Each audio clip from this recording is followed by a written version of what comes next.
यशवंतराव चौहान महाविद्यालय के ऑनलाइन अध्यापन में सभी 12वीं के छात्रों का फिर से हार्दिक स्वागत। आज हम इस वीडियो में हमारी कविता जो है कविता क्रमांक 9 चुनिंदा शेर, इस कविता के स्वाध्याय का अध्ययन करने वाले हैं।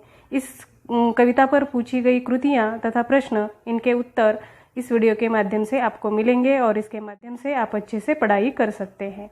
सबसे पहले स्वाध्याय में पहली कृति यह है, वह है आकलन।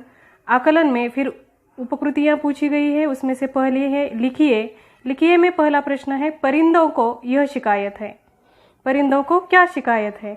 तो परिंदों को यह शिकायत है कि हे मालिक, कभी तो हमारी सुनो, क्योंकि ऐसा लगता है कि जो दाना हमें मिला है उसमें घुन लगी है।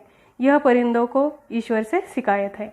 इसमें दूसरा प्रश्न यह पूछा गया है, नदी के प्रति उत्तरदायित्व। नदी के प्रति हमारा क्या उत्तरदायित्व है? तो नदी के प्रति हमारे उत्तरदायित्व इस प्रकार के हैं। पहला उत्तरदायित्व है कि नदी की देखभाल करनी होगी, और दूसरा उत्तरदायित्व कवि ने यह बताया है, नदी में कूड़ा कचरा न डालकर उसे स्वच्छ रखना होगा। तो इस प्रकार की आकलन कृति चुनिंदा शेर इस कविता पर पूछी गई है। आगे की कृति हम देखेंगे, वह है परिणाम लिखिए। तो उसमें से पहला परिणाम यह लिखना है, पानी सर से गुजर जाएगा तो। पानी सर से गुजर जाएगा तो क्या होगा? पानी सर से गुजर जाएगा, इसका अर्थ है, इसका मतलब है संयम अथवा सहने की क्षमता समाप्त होना। और ऐसा अगर होता है तो ऐसा होने पर व्यक्ति संघर्ष और विद्रोह के लिए तैयार हो जाता है। यह पानी सर से गुजर जाएगा, इसका परिणाम होगा। दूसरा परिणाम हमें लिखना है, कवि जिंदगी के सवालों में खो गए। कवि जिंदगी के सवालों में खो गए तो क्या हुआ? इसका उत्तर है, कवि जिंदगी के सवालों में खो गए, तब उन सवालों के जवाब उनके उजालों में खो गए। यह परिणाम कवि जिंदगी के सवालों में खोने पर हो जाएगा। आगे की कृति वह इस प्रकार की है, शब्द संपदा। शब्द संपदा पर आधारित आगे की कृति पूछी गई है।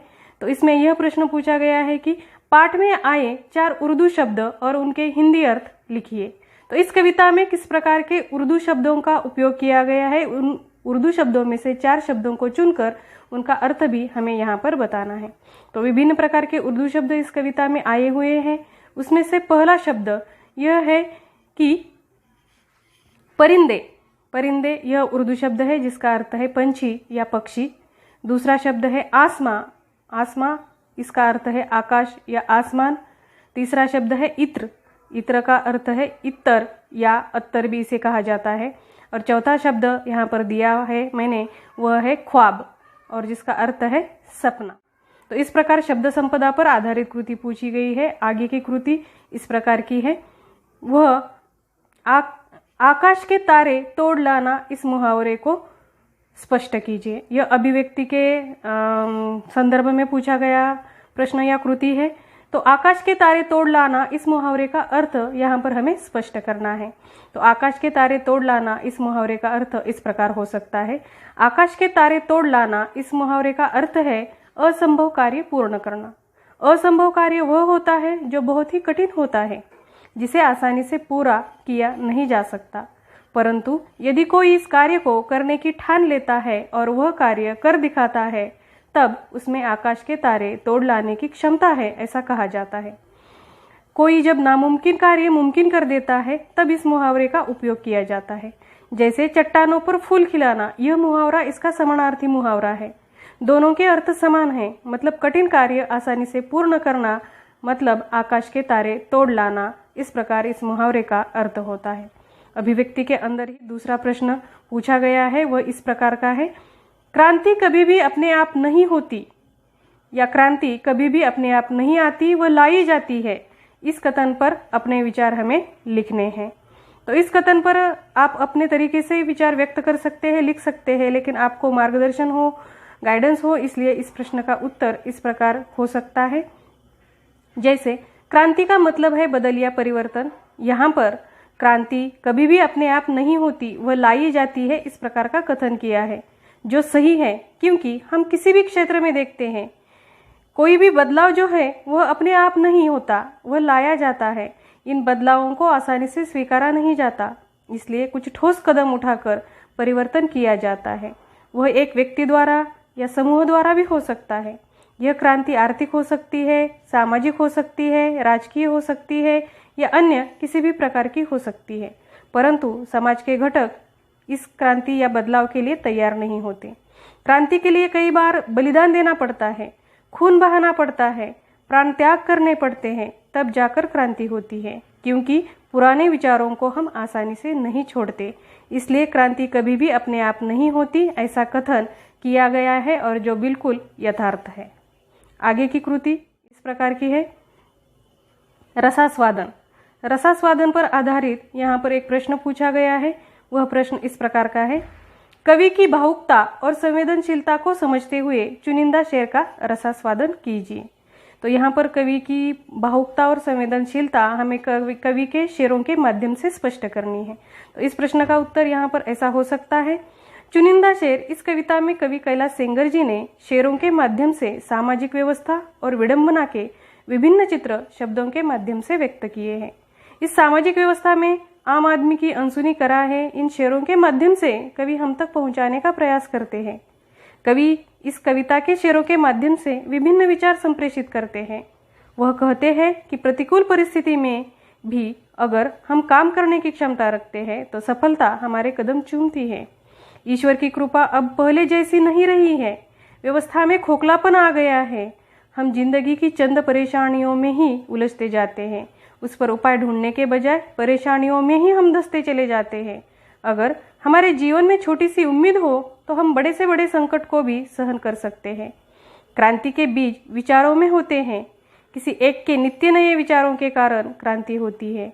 आज की इस नकली दुनिया में हमारे दुखों को छिपाना आवश्यक है, क्योंकि हमारे दुख कोई नहीं बांटता, इसलिए उन्हें हंसी के मुखौटे के पीछे छिपाना आवश्यक है। ईश्वर फकीरों की दुआओं में एक विशिष्ट प्रकार की शक्ति प्रदान करते हैं, जिससे उनकी बातें जो है, उनकी दुआ जो है वह सच होती है, क्योंकि वह परोपकारी होते हैं। हमारे जीवन में कितनी भी मुश्किलें क्यों ना आए, परंतु एक उम्मीद के जुगनू की किरण के कारण हम सभी संकट को सह सकते हैं। छोटी सी आशा की किरण हमें बड़े से बड़े संकट को सहने की ताकत देती है।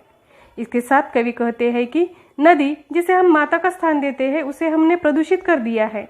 उसकी केवल पूजा न करके उसे साफ सुथरी और स्वच्छ बनाने की आवश्यकता है। मनुष्य में संयम अथवा सहने की क्षमता एक विशिष्ट हद तक होती है। अगर यह क्षमता समाप्त हो तो व्यक्ति संघर्ष और विद्रोह के लिए तैयार हो जाता है। इसके साथ वे अपने जीवन का वर्णन करते हुए कहते हैं कि उनका जीवन आषाढ़ की तरह है। आषाढ़ में जिस तरह बाढ़ होती है, उसी तरह उनके जीवन में दुखों की बाढ़ हमेशा आती है, जिनके कारण उनके आंखों में आंसू आते हैं, अर्थात उनके जीवन में निराशा और दुख है। साथ ही कवि कहते हैं कि अपने जीवन का वे संघर्ष करते हुए कहते हैं कि सड़क जो है उसने उनके तपन से जले पैर और तपन से पड़े उसके छाले भी देखे हैं। इतना ही नहीं, उनके सीने में चलती बिजलियां भी देखी है। उनके संघर्षमय जीवन की वह सड़क साक्षी है।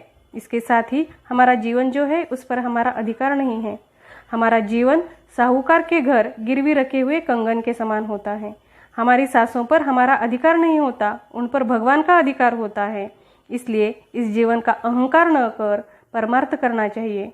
कवि कहते हैं कि हे भगवान, तुम समाज की विषमता कम करो, सबको सब अधिकार मिले, जीवन जीने के साधन सबको पर्याप्त मात्रा में उपलब्ध हो। इसलिए तुम ऐसी कुछ व्यवस्था करो जिससे सबको सब कुछ मिले। एक मेहनती मजदूर चाहे वह निरक्षर भी क्यों न हो, लेकिन उसका अनुभव संपन्न जीवन किसी किताब से कम नहीं होता। इस प्रकार कवि सेंगर जी ने विभिन्न शेरों के माध्यम से आम आदमी की विवशता और उसे समाप्त करने के प्रयासों को व्यक्त करने की कोशिश की है। इस प्रकार कवि की भावुकता और संवेदनशीलता इन शेरों के माध्यम से हमें इस कविता के रूप में स्पष्ट दिखाई देती है। उसके आगे की कृति जो है वह साहित्य संबंधी सामान्य ज्ञान पर आधारित है। उसमें पहला प्रश्न यह पूछा गया है कि कैलाश सेंगर जी की प्रसिद्ध रचनाओं के नाम लिखिए। कैलाश सेंगर जी ने जो विभिन्न प्रकार की साहित्यिक रचनाएं की है, उसमें से सबसे पहले उनके कहानी संग्रहों के नाम हम देखेंगे। कहानी संग्रह उनके है यहाँ आदमी नहीं जूते भी चलते हैं, सुबह होने का इंतजार, यह उनके कहानी संग्रह है, और सूरज तुम्हारा है यह उनका गजल संग्रह है। और प्रस्तुत कविता जो है वह सूरज तुम्हारा है इसी गजल संग्रह से ली गई है, या इसी गजल संग्रह से इन शेरों को चुना गया है। और यहाँ पर दूसरा प्रश्न यह, और उनकी एक अनुदित साहित्य भी है और वह है अभी रात बाकी है। इसके साथ और एक यहाँ पर साहित्य संबंधी सामान्य ज्ञान पर प्रश्न पूछा गया है और वह इस प्रकार का है, गजल इस भाषा का लोकप्रिय काव्य प्रकार है। अर्थात गजल किस भाषा का लोकप्रिय काव्य प्रकार है, तो गजल उर्दू भाषा का सबसे अधिक लोकप्रिय काव्य प्रकार है। इस प्रकार प्रश्न यहाँ पर पूछे गए हैं और इन प्रश्नों की अगर आप अच्छे से तैयारी करेंगे तो आपकी इस पाठ पर आधारित पढ़ाई अच्छी तरह से पूरी हो सकती है। धन्यवाद, थैंक यू, आभार।